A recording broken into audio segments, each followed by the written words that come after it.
Well, in Jeopardy fashion, survey says, right? So this went out to all of the HFMA community. We had a pretty good response, actually, too, with how many people kind of. Well, hold on, Todd, I was going to introduce you to. Oh, sorry. My bad. Sorry, Sam. Go ahead. Please. All right. My bad. Well, on behalf of Arizona HFMA, I want to welcome everybody and say hello to this afternoon's session where we are talking about the remote work environment that was thrust upon us. Organizations of all sizes and shapes have been forced to kind of get creative and pivot to a new remote work learning environment. And we wanted to take some time and pulse our community here and find out what were the challenges, what were the upsides, what were the downsides. We were curious to see what the implications were to productivity, to morale, etc. So I do want to take this time to sincerely and heartfelt send a thanks to Todd Dixon and Amy Lindquist Lawrence from TTF Staffing, TTF Recruiting and Staffing. They've been instrumental in not only developing the questions around this, but putting some thoughtful analysis and detail and data into the answers and the information that you're going to see here. So again, on behalf of the chapter, Todd, Amy, thank you guys so much for your help. With that, I'm going to turn it over to you, and let's kick this off. Wonderful. Let's roll. Let's go. Yeah. Well, in Jeopardy fashion, right? Survey says this was sent out to everybody, as Sam mentioned, and pretty good response, actually, from a good cross section of folks throughout the chapter. Why do we do this? Well, you know, when you learn from your community what other organizations are adapting to and the restrictive environments, you know, with the pandemic. Absolutely. What's working well, what's not working well, and what solutions are planning on, you know, companies are planning on post-COVID. What's going to happen when all of this craziness stops, right? So. And we'd love to get your perspective. So please make sure that you're using the chat icon to let Sam know so we can have this really interactive. Perfect. All right. So who participated? Well, if you take a look at the graph, your major hospital systems, the Honor Healths, the Banners, the you know, everybody that's associated with the system, 27% actually. You throw in the independent hospitals, that's another 8. So 35% yeah, 35%. of hospitals, yeah, participated. And the business partners being the 36%, that's a lot of your revenue cycle consulting firms that may do some of the outsourced collections or some of the other things that are involved. So, yeah. You know, the cross mix of those two is the majority. I mean, you're taking a look at, I guess, 63% if my math is correct there, or more actually with independents, you're up to 70. Physician groups, obviously, the more integrated healthcare models are becoming more prevalent. Obviously, the physician groups involved. And the other really can be payers, and a lot of it is payers that responded and kind of falls under that classification. So really, when you look at the chapter's membership, and you take a look at what a cross-section of members we have, pretty well represented here. Yeah, actually. Real diverse entities that participated within the survey. Okay. So here's the interesting first question, right? What percentage of staff was forced to work remotely due to COVID at its peak? Okay. Well, the results, I guess, let me back up a little bit. The results that we have in front of you, these were by June 20th. So we're going back almost a month at this point, 3 weeks. Yeah. So this was as of June 20th. Well, if anybody. And I think we assumed that was the peak in the rear view. Yeah.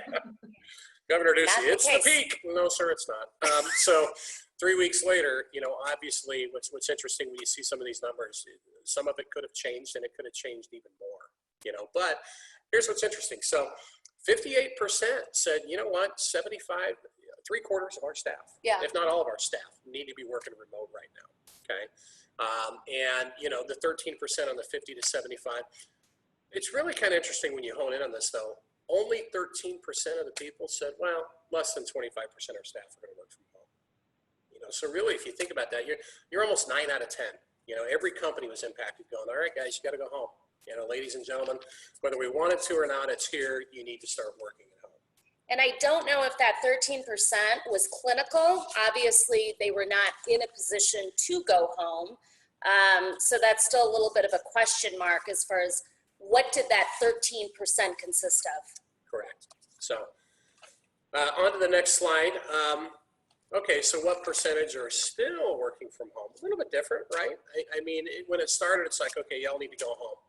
And what if there were major problems or issues? Well, we got to bring them back, right? I mean, that's the major concern. We went through that as an organization where Absolutely. after the mandate lifted, we all went back to the office, and as the cases rose, we all went back to working from home.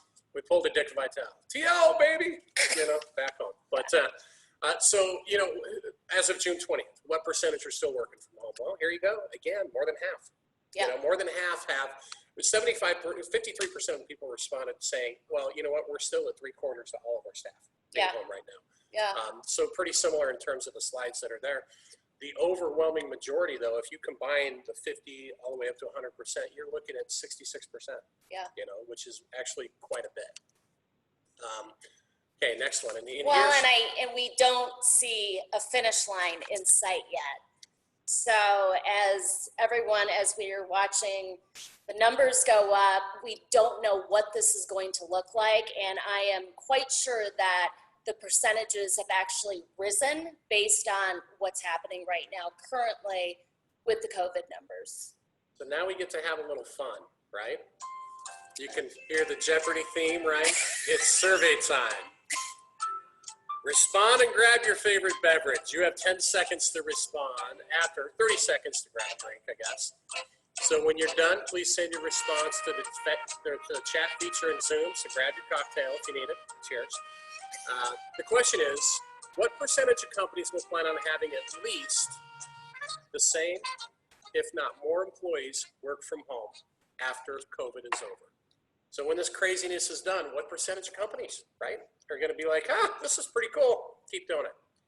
So everybody take a little time. Right, so folks, use the chat feature down at the bottom and put your answer in closest to the right answer without going over. And in the event of the tie, it will be the first person that chimed in first. Correct. Just to regulate and put some law into this. 40%, 60%, 65, 82. That's a good guess, Lynn. Lisa says 90. Karen says 90. Dave says 55. All right, we're going to give it a countdown. 5, 4, 3, 2, 1. No more. All right, survey's closed. Yeah. Okay. So the question was, how many of your staff do you plan to continue working from home after this pandemic is over? Okay. 47% of you said as many as possible, right? So 32% come in saying more than we used to. So Sam, you've got the numbers in front of you. I don't have them. Who's our genie that can figure all this out? What was the closest? So the correct answer then was 79. Is that correct? Well, 79%. Yeah, push to work from home. Okay, the winning answer then is Lynn Moreno, who guessed 82%. Lynn, I'm going to take down your information and make sure that we get you a prize. Pretty close. That's not bad. Within 3 percentage points. But here is where, if we want to unmute and introduce Mr. Glenn Reiner. So many of you probably already know Glenn. If you do not, then he's pretty easy to pick out of a crowd at an HFMA meeting. There's not many 6'5" nurses that used to play college football that also is an expert within revenue cycle. So VP of Revenue Cycle with Sovereign Healthcare. That's right. So Glenn, if you'd like to chime in a little bit on this question, love to hear your thoughts about what's moving forward. Absolutely. The interesting one for me here was the as many as possible, right? Those respondents. And one of the challenges that we're facing is the pivot from what I'm calling a virus-based work from home policy to a merit-based work from home policy, right? And pulling that pivot off is gonna be the difficult one, right? Because right now everybody's working from home, and those that are working from home, I should say those that are not working from home in our environment are only the ones who really can't, right? Because their job is either location bound or paper bound, or we haven't figured out a HIPAA compliant way to print CMS claims at home yet. There's just certain things you have to come into the office to do. Yeah. Moving forward, it's going to be a lot less about that, and it's going to be a lot more about how do we engage the work from home team and have it be a benefit of working for our company and our environment, instead of just a safety measure, right? Okay, thanks, Glenn. That's great feedback. In our world with Amy and I, it's kind of funny, just a quick sidebar, you know, with recruiting for so many revenue cycle positions throughout our career, I remember 5 to 7 years ago, I was talking to a lot of our clients going, hey, listen, you want a competitive advantage? Allow your staff to work from home. Because we heard it from candidates back then, oh my gosh, you can work from home with this job? Really? When it was rare, yeah. Yeah, absolutely. When it really maybe less than 5% of the companies were doing it, those who were had a tremendous advantage. You know, and so that's what's going to be interesting after this all plays out. One of the sidebars is to see exactly this. At 47%, it's going to even the playing field, I guess, for a lot of those organizations that really did not think of doing that prior to. So, Thank you, Glenn. thank you, Mr. Reiner. Yes. Appreciate it. Okay, so next slide. Moving on. Is it survey time again? No, not quite yet. So you got to go to the next one. Oh, That's the following one. So we've got to go to the following slide. yeah. Okay, we go Technical next. difficulties? There we Yes. go. Yes. So here's what scared, I think, a lot of organizations. And even we had concerns with the relatively small staff we have compared to most revenue cycle departments is what level of technical difficulties is it going to present? I mean, what's going to happen here? And I guess this would be a good one, Sam, if it's okay, if others want to raise their hand or kind of chime in on this. But when you look at this, here's what's overwhelmingly surprising to me is that 92% said either minor issues or no issues at all. So we're talking only 8% of the people that responded were like, yeah, it was kind of a nightmare. It took us, there was some downtime because of different things happening. Yeah. Does anybody want to share, is there anybody within that 8% crowd that I guess would want to bring this up or? Talk about it as far as what their issues were when dealing with the technical component. And when we went through the responses real quickly, the minor issues, what were those? Well, printing, connectivity, internet speed and bandwidth. I guess if somebody's working from home and they don't have the high speed Cox or whatever the case may be, then that's one of the things that could come up. And even sometimes, I guess, hardware setup. But yeah, these were the top 4 that people mentioned in the survey. So anyone want to comment? Chat? everybody's like, no, we got it. So, Sam, no responses, I take it? No, none in the chat Okay. bar, folks. I mean, I think, I had the luxury of working from home really since I started. So it wasn't that big of an effort, but I will say my husband, who had never been able to work from home, started working from home at the beginning. And the technical component of it, me having to be the IT resource at home was horrifying. Yeah, I have a teaspoon worth of knowledge of IT, IT brain. And I was the one that was responsible for helping helping him set up his VPN, helping him load apps to his phone and going through all the security clearances and just not having that comfort level in myself. So it was, a bit of that technology block and not having, direct IT support. Yeah. Nope. Okay, so now it's survey time again. Thank you, Sam. Before we go to our next question, it's going to be survey time again. And productivity, right? So what percentage of companies said that employee productivity while working remote was at least as good, if not better, than working in the office, right? So productivity was either the same or was better. What percentage of companies said that? So please fill in your chat screen and your answers to Sam. And again, we have another Jeopardy. gift card. Yeah. That's right. Right. Jeopardy. Closest without going over. Yeah, 67. Lisa is getting very precise with 92.4%. 50%, 74. Got 100%, 30%, 70. Oh, Lynn recanted her statement. She's saying 67.4. Again, very, very technical. We down to the tenth of a point here. So, okay, all right. We're going to give it a 5-second countdown for you to respond here if you haven't. What percentage of companies said that employee productivity while working remotely was at least as good or better than working in the office? 5, 4, 3, 2, 1. Survey's closed. Here we go. 53% said about the same. 37% said more productive at home. So guess what? That's 90%. 9 out of 10 workers did as good or better while working from home. Who would have thunk it, right? So Sam, who was our closest? Closest without going over is Lisa Raplogel from Honor Health. Good job, Lisa. What was Lisa's guess again? 92.4. 92.4. Wonderful. Nice, Lisa. Okay. Yeah. Well, we have another guest on, I believe. Jennifer Hendricks, is she on? No, she's not. No, I'm kidding. I'm here. Hello, Jennifer. How are you? I'm good. How are you? Wonderful. Good. Can you share some of your expertise and knowledge as it relates to this question and what your experience at Honor Health was in regards to productivity of staff during these times? Yeah, so we have been remote for many, many, many years. And back when we went remote, I didn't check productivity. Well, I don't recall if it got better when they went home or if it stayed the same, to be quite honest. But we do manage it the same way. We have productivity measures, and we track, or the employees track their downtime, and we compare that to their productivity. And we've had to manage people out for productivity as they work remotely.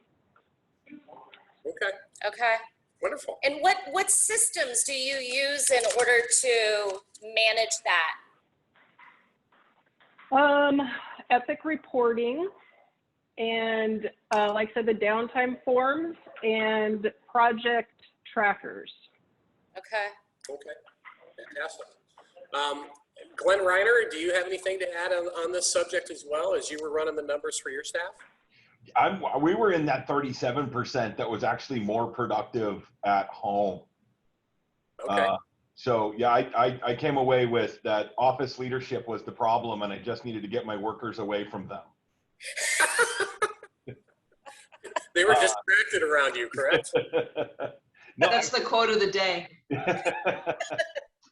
I think what ended up happening is that when we found out was that the work was not happening in the 8-hour contiguous time frame because we didn't limit people to that, right? For those folks who had that flexibility on either side, because we're in multiple time zones, we went ahead and just let it sort of be dealer's choice, and we found out that when you gave people that flexibility, their productivity actually went up. Yeah. You know, we see maybe a few longer lunches, but everyone's getting their work time in, and the time they are working is more productive. So at the end of the day, we're actually getting more work product. So Glenn, can I ask a question on that? So instead of it being, say, a 6 to 3 shift or all the way up to a 9 a.m. to 6 p.m. shift, that you would basically say, look, you can log on at 6 or 9 a.m. Yeah, or what parameters, I guess, did you use to have that flexibility with time? So, for example, we took some of our folks who wanted to have a break in the middle of the day, and shifted their evening time to patient responsibility collections. Right, Okay. so I don't have to worry about whether you're calling Cigna during Cigna's business hours. Right, you can actually try to get a hold of some patients while they're at home after work. Right, so we were capitalizing on that, which we weren't able to previously get to. Then also some of our payers are back east, right? So they don't start till late, and they're open later, right? Yeah. So we can status claims a little bit later in the evening, and all that kind of good stuff. So I think we were playing a little bit of that time change arbitrage, also as well as trying to leverage. You know, when you think about it, patient responsibility is now our 3rd largest payer, right? Yeah. So it's not like it used to be where that was just the throwaway financial class. It's actually something we have to concentrate on. Okay. Yeah. Great feedback. Jennifer, thank you. Yes, Glenn, thank you both. So that's pretty good. All right. Now let's get techie, shall we? Any questions, I guess? Sam, feel free to interject if somebody raises their hand or wants to throw in some comments. Well, I need to make a public correction here. I was saying it was closest without going over, but clearly the end of the day, my mind is mush. Lisa at 92.4 was over 90%. So it would be then actually Dave Amos. Sorry, Dave. You're the winner. Sorry, Lisa. Sorry about that. Kind of like Price is Right. You can't go over, right? So, but yeah, so here's what's always interesting, right? Okay. Some companies like Honor Health with Jennifer and her team that have been doing this for years. And if I remember correctly, They were one of the first hospital systems that I saw because it was quite a while back. But What year, Jennifer, did you guys actually go remote? Your team go remote? Oh gosh, it's been 16 years. And yes, you were placing employees for us back then. we were, Yeah. yeah. And I remember that. It's like, oh, they could work from home? Wow, what a novel concept. And I think you were the only hospital system at the time, going back to 2005, 2004, that were actually doing it. Honor Health, yeah. I believe so. Yeah. Yep, SHC days, right? that's right. So what platforms and tools did your organization use to monitor productivity, right? Got to keep score. Well, 49% all through the EHR and productivity reports, right? Yeah, but it's like if you combine the EHRs and the proprietary systems, you're at 73%. So the tools are out there, the technology is out there in order to monitor your staff remotely. Yeah. Anybody want to comment that's in that manual / check-ins box of 22%? No? Chat, anyone? Anybody? Bueller, anyone? Which I still think is, I mean, important. We did this as an organization as well, just to make sure that we're getting the pulse of our team, making sure that, you know, people are doing okay, because we were so used to all being together. So, Right. yeah. Okay, on to the next slide. Attention vendors. What access level will vendors, consultants, and business partners, right, be giving as compared to the past? Well, 83% are like, pretty much the same. Nothing changes. But the interesting part to me is the 17% of less going forward. Is that HIPAA concerns? My question would be, and really, we didn't get a whole lot of detailed response on why that would be. Would anybody want to chime in on why there would be less access to a vendor? Does it come down to HIPAA, or are there just security concerns? Or I guess Sam, Bart, vendors that are on the call, what have you experienced? Well, I can share Lisa that. raised her hand, so Lisa, let us know. Yeah, go for it. Yeah, you know, from our perspective, because we're planning on having more and more individuals remote, vendors aren't going to need the same level of access to the building because the people that they would have otherwise been meeting with are not going to be there. It's also, from a hospital perspective, you know, until we get this virus under control and understand what's going on, the vendors, they're not going to have the same ability just to kind of walk in and do what they've been doing. So I think that's going to be changed and is kind of going through a continuous reevaluation as this pandemic continues. Okay, good feedback. Bart, did you have a comment, Bart? You know, pretty much the same thing that Lisa mentioned. You know, we've got clients all over the West and all over the East Coast, and we're finding that a lot of the folks that normally are in their office, they're all working remote right now. And you know, I think that it sheds a little bit of light on the concerning part of exposing yourself to items that, you know, you could avoid typically. So just to kind of echo what Lisa just mentioned, I mean, it's going to be it'll be definitely a new day in sales, put it that way. Yeah. Right. Okay.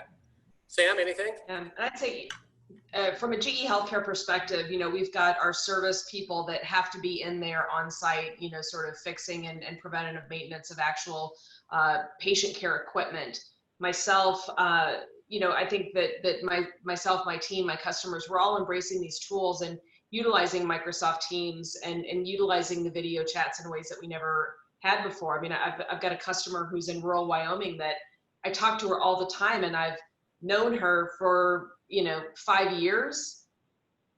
I know what she looks like from LinkedIn, but we did our first sort of Zoom call today or a Teams call, and we got to video chat, and it was really wonderful. So I just think that it's a new dawn and a new day, and I hate the phrase new normal, but you know, I think that all of a sudden we've discovered we've got these ways to make meaningful connections, even if we're not face to face. Right. I had a similar experience 2 days ago with a new client of ours, and local too, where in the past it's like, come on by, let's set up a meeting. And instead we had a 45-minute Zoom call with multiple people. It worked great. Yeah. You know, so it's just the new normal, I think. So, okay, moving on. Next. keeping employees engaged. This is huge.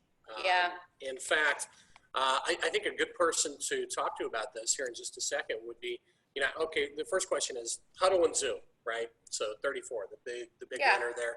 More communication was an answer. 4 was monitoring. 3 was team games. Because your team has been remote for so long, Jennifer Hendricks, can we call on you again to kind of chat on this and what you do to keep everybody engaged? Sure. So Sam kind of already mentioned Teams. We've been building out the Teams and Microsoft tools quite a bit. I will say more so since COVID hit, because we've been really trying to build that out.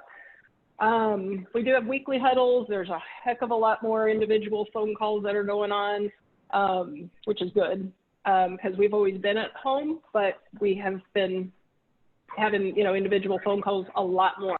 But the most engaging new activity we've done with a few people recently is pre-work Zoom yoga meetings. Oh. then we start work. So it's been fun, and it helps everybody kind of get ready for the day, and don't plan on stopping that activity. Yeah. That's great. I might start adopting that. Thank you, Jennifer. Anybody else? Todd, what did you just say? Yeah, I don't want to do yoga in front of our staff, so thanks, Amy. Oh. I think it's a fantastic idea. Yeah. Yeah, Glenn, it is. Glenn, you and I should do a yoga call tomorrow. What do you think? What time? I'm busy. So You guys all can join ours.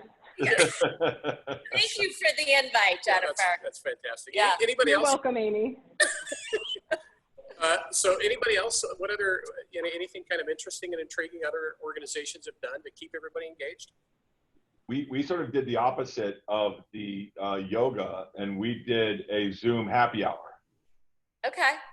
I've heard it works really well. I don't The know. rules were that you had to bring an adult beverage, and you couldn't talk about work. It was purely social. Oh, okay. And so it was work people having a Zoom happy hour, much like you would do at a regular happy hour if we weren't, doing this nonsense. Yes. So if you were to combine Jennifer's yoga, Glenn's work happy. Interesting. Okay. I like it. Anybody else, Bart? A lot of the same. We've done happy hours. We've done some midday social communications, talking about like what we binge watched over the weekend. We're just trying to stay, more engaged than you really. It's like over communicating sometimes, you know what I mean? And really there's a really good benefit to it because, some people aren't as fortunate as, maybe me or you, where they're home all day without anybody else there. You know what I mean? I've got a dog. I've got 2 kids running around. My wife's screaming at the kids. I mean, it's constant chaos all the time. So having that kind of a break for some folks, I mean, it's probably a welcome break for some. Okay. Anybody else? I just want to put in a shameless plug for the Arizona HFMA Fall Conference. Mark your calendars. It will be September 16th and 17th. It'll be a Wednesday and a Thursday. And we do have some really, really fun games that we're going to incorporate the networking and the fun. And so we're going to do a lot of really good things. So mark your calendars now and get ready for some really engaging, meaningful connections throughout the day with different breakouts, roundtables, and then in the afternoons, in the evenings, we're going to have really fun happy hours with some other fun games. So Okay. write it down. Thank you, Sam. Thank you, everybody, for your feedback on that. That's great. Some wonderful ideas, actually. All right, so here we come down to benefits. What's the benefit of the remote work experience, and what did you see? Well, of the respondents, the biggest was the increased productivity, less call-offs. Yeah. I'm not feeling good today. Well, are you going to watch soap operas, or can you actually plug into your laptop there in your pajamas, right? I mean, most people are saying that works. The commute is second, obviously. The satisfaction and not having to fight traffic for 45 minutes going into the office. The work-life balance, that one's kind of a no-brainer, right? I mean, if you're not... Put laundry in the morning and take it out in the afternoon while you're figuring out what you're going to have for lunch. Yeah, it's nice. Right. I've done it several times. No dry cleaning. No dry cleaning. Yeah, expense. My credit card bill went down considerably because I would go out for breakfast. Oh, We had a cafe Oh, yeah. and lunch, and yeah. So I'm loving my finance situation because of it. Yeah. What I find really interesting when you look at this slide from what everybody talked about was the fact that the safety factor in COVID was fourth. Everything else was kind of like, it's nice to be safe too, you know. So, any comments from anybody from the peanut gallery on this one? No, kind of a no-brainer to everybody, I guess. So, how are we doing on time, Sam? It's supposed to be an hour. We're we're about. Yeah, it's 5:04. I mean, take your time. I think we're coming into the tail end of this. We've got some good commentary, so keep rolling, guys. Okay, cool. All right, on to the next one. Okay, so whenever there's a positive, there's got to be a negative, right? So what are the biggest negative experiences that from remote working, you know? Survey says lack of face-to-face by far the biggest one, right? So, We're people. So Right. I think that's what's challenging for everyone when you're so used to engaging with people, talking to them. Yeah. So that's, I mean, for me, that hits home for sure. well, what's really interesting about this is, so, you know, 90% said as productive or more. And yet this shows the biggest downfall was the lack of face-to-face. It kind of makes you wonder if, you know, with the water cooler talk, since there's much less of that being in the same building, right? Or the distractions of watching what your coworker's doing over here, did that help lead to productivity? I mean, it's a fair question, right? But, you know, the other things, technical issues and IT support was a second behind that. Quality suffered after time.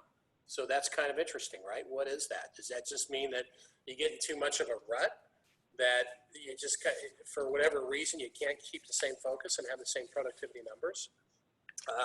The disruptions piece, Bart, you know, with your two kids screaming and running around, I'm sure that comes up, or whatever else may be the case.